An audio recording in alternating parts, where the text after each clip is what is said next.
जय श्री राम बंधुओं, स्वागत है आप सभी का अध्यात्म गुरु यूट्यूब चैनल में एक बार फिर।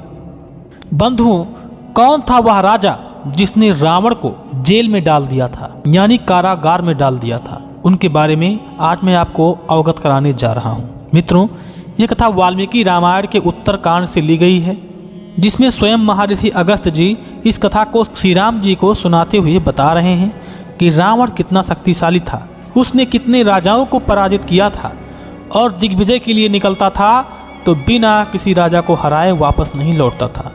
तब श्री राम जी ने स्वयं अगस्त्य जी से पूछा, भगवान, जब क्रूर रावण पृथ्वी पर विजय करता था और घूम रहा था तो उस समय क्या यहाँ के सभी लोग कायर और कमजोर थे? क्या इन दिनों क्षत्रिय या अन्य जाति का कोई भी ऐसा राजा नहीं था जिसने रावण को पराजित किया था या अपमानित किया हो? उस समय के सभी राजा पराक्रम और शस्त्र ज्ञान से शून्य थे क्या, जिसके कारण अधिकतर राजाओं को रावण से पराजित होना पड़ा था? उनकी यह बात सुनकर अगस्त्य जी अट्टहास मारकर हंस पड़े और बोले, श्री राम, सब राजाओं को सताता और पराजित करता हुआ रावण इस धरती पर विचरने लगा। घूमते घूमते वह माहिष्मती नगरी में जाकर पहुंचा। वहां अर्जुन नाम का राजा राज करता था। जिस दिन रावण वहां पहुंचा उस दिन अर्जुन अपनी स्त्रियों के साथ नर्मदा नदी के तट पर जल क्रीड़ा करने के लिए चला गया था। रावण ने राजा के मंत्रियों से पूछा, अर्जुन कहाँ है? मैं रावण हूँ और तुम्हारे राजा से युद्ध करने के लिए आया हूँ। तुम लोग मेरे आने की सूचना उसे दे दो। रावण के ऐसा कहने पर राजा के विद्वान मंत्री ने उसे बताया कि महाराज इस समय राजधानी में नहीं है। यह बात सुनकर रावण वहां से हटकर विंध्यगिरि पर आ गया। उसकी शोभा को देखता हुआ वह नर्मदा के तट पर गया। पुष्पक विमान से उतरकर उसने नर्मदा के जल में डुबकी लगाई और अपने मंत्रियों के साथ उसके तट पर बैठ गया। ये साक्षात गंगा है, ऐसा कहकर उसने नर्मदा की प्रशंसा की और उसके दर्शन से हर्ष का अनुभव करते हुए मंत्रियों से बोला, तुम सब सुख देने वाली इस नर्मदा में स्नान करो। इस महानदी में स्नान करके तुम पाप ताप से मुक्त हो जाओगे। मैं भी आज इसके तट पर महादेव जी को फूलों का उपहार समर्पित करूंगा।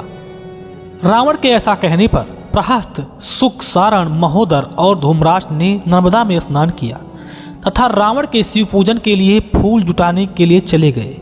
2 घड़ी में ही उन्होंने वहां के फूलों का पहाड़ सा ढेर लगा दिया। फूल इकट्ठा हो जाने के बाद रावण स्वयं स्नान करने के लिए नर्मदा नदी में उतरा। स्नान करने के बाद भीगे कपड़े उतारकर उसने सफेद कपड़े पहने और महादेव की पूजा के लिए चला गया। रावण जहाँ जहाँ जाता था वहाँ एक सुवर्णमय शिवलिंग अपने साथ लिए जाता था। वहाँ पर भी उसने बालू की वेदी पर शिवलिंग स्थापित किया और चंदन व पुष्पों से उनका भली भांति पूजन करके उनके सामने गाने और हाथ फैलाकर नाचने लगा। उस स्थान से कुछ ही दूरी पर अर्जुन अपनी स्त्रियों के साथ नर्मदा में जल क्रीड़ा कर रहे थे। उसकी 1000 भुजाएं थीं। उन भुजाओं के बल को जांचने के लिए उसने नर्मदा के बेग को रोक दिया। रोका हुआ वह जल उल्टी दिशा में बहने लगा और तट पर पूजा करते हुए रावण तक जाकर पहुंच गया और समस्त पुष्पों को बहा ले गया। उसका पूजन कर्म अभी आधा ही संपन्न हुआ था। वह पश्चिम से आकर पूर्व दिशा में प्रवेश करते नर्मदा नदी के जल की ओर देखने लगा। मुख से एक भी शब्द बोले बिना उसने दाहिने हाथ की उंगली से संकेत करके बाढ़ का पता लगाने को कहा। शुक और सारण को आदेश दे दिया। रावण का आदेश पाकर वे दोनों भाई पश्चिम दिशा की ओर चल दिए। आधा योजन जाने पर ही उन्होंने साल के वृक्ष के समान ऊंचे कद के एक पुरुष को अनेक स्त्रियों के साथ जल में क्रीड़ा करते हुए देखा। वह अपनी सहस्त्र भुजाओं से, सहस्त्रों चरणों से पृथ्वी को थामे रखने वाले पर्वत के समान दिखाई दे रहा था। उस परम अद्भुत दृश्य को देखकर सुक और सारण लौट आए और रावण के पास आकर बोले, महाराज, यहाँ से थोड़ी ही दूरी पर एक विशालकाय पुरुष बांध की तरह नर्मदा के जल को रोककर स्त्रियों के साथ क्रीड़ा कर रहा है। उनके मुख से यह वचन सुनकर रावण एकाएक बोल उठा, वही अर्जुन है। ऐसा कहकर वह युद्ध की लालसा से उधर को चल दिया। काजल के समान काला वह बलवान राक्षस कुछ ही देर में नर्मदा के उस भयंकर जलाशय के पास पहुंच गया जहां परम सुंदरी स्त्रियों से घिरा हुआ अर्जुन क्रीड़ारत था। उसे देखते ही रावण के नेत्र लाल हो गए। अपने बल के घमंड से उद्दंड हुए उस राक्षस ने अर्जुन के मंत्रियों से गंभीर वाणी में कहा, मंत्रियों, तुम हैहय राज से तुरंत जाकर कहो कि रावण तुमसे युद्ध करने के लिए आया है। रावण की बात सुनकर अर्जुन के वे मंत्री हथियार लेकर खड़े हो गए और रावण से बोले, वाह रे रावण वाह, तुम्हें युद्ध के अवसर का अच्छा ज्ञान है। हमारे महाराज जब स्त्रियों के बीच क्रीड़ा कर रहे हैं तब तुम युद्ध के लिए उन्हें उकसा रहे हो। रावण, यदि तुम्हारे मन में युद्ध करने के लिए उत्साह है तो रात भर के लिए क्षमा करो और आज की रात यहीं ठहरो। कल सवेरे राजा अर्जुन युद्ध के लिए मैदान में उपस्थित होंगे और तुम देखोगे।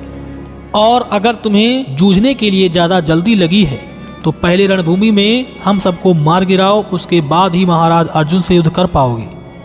यह सुनकर रावण के भूखे मंत्री युद्धस्थल से अर्जुन के सेवकों को मार कर खाने लगे। इससे नर्मदा के तट पर काफी कोलाहल बढ़ गया। अर्जुन के भयभीत सेवकों ने भागकर रावण के उस क्रूर कर्म का समाचार उसे सुनाया। सुनकर अर्जुन ने अपनी स्त्रियों से कहा, डरना मत। फिर उन सबके साथ वह जल से बाहर निकला। उसके नेत्र रोष से लाल हो गए। उसने गदा उठा ली और राक्षस समूह पर टूट पड़ा। उस समय मूसलधारी प्रहस्त उसका रास्ता रोक कर खड़ा हो गया। उसने भीषण गर्जना के साथ अर्जुन पर मूसल चलाया। उस मूसल के अग्रभाग से लाल आग निकल रही थी, किंतु अर्जुन को इससे तनिक भी डर नहीं लगा। उसने गदा मारकर उसे निष्फल कर दिया। उसके बाद वह गदा उठाकर प्रहस्त की ओर दौड़ा और उस पर प्रहार किया। उस प्रहार से आहत होकर प्रहस्त तुरंत जमीन पर गिर पड़ा। उसे धराशायी देखकर युद्ध में उसका साथ देने के लिए मारीच, सुख सारण, महोदर और धूम्राक्ष मैदान छोड़कर भाग खड़े हुए। प्रहस्त के गिरने और सहायक मंत्रियों के भाग जाने पर रावण ने अर्जुन पर हमला बोल दिया। फिर तो 1000 भुजाओं वाले कार्तवीर्य अर्जुन और 20 भुजाओं वाले दशग्रीव के बीच रोंगटे खड़े कर देने वाले भयंकर युद्ध शुरू हो गए।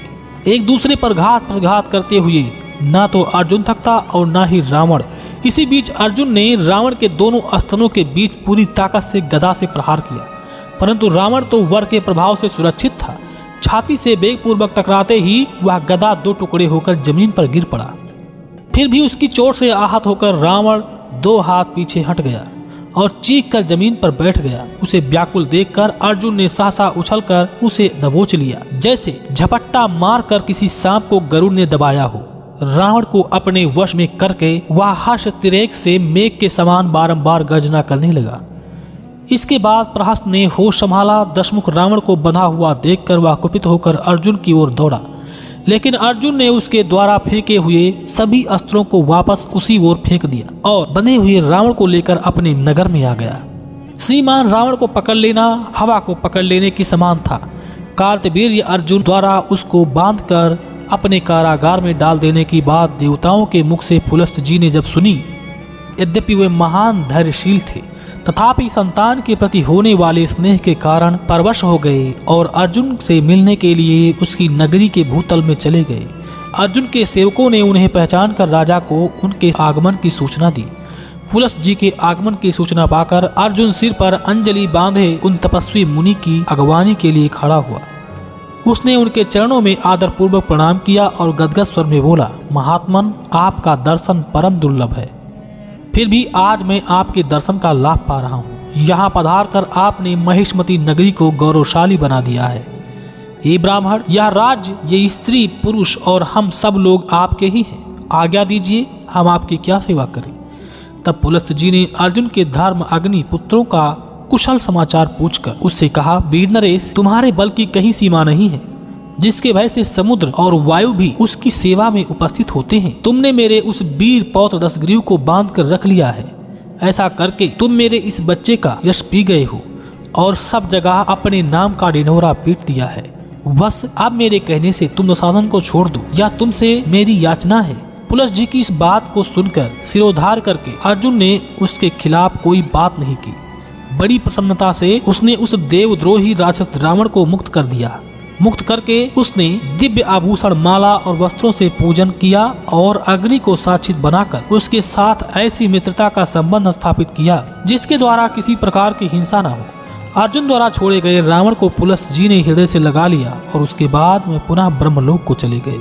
इस प्रकार रावण को कार्तवीर्य अर्जुन के हाथ से पराजित होना पड़ा था।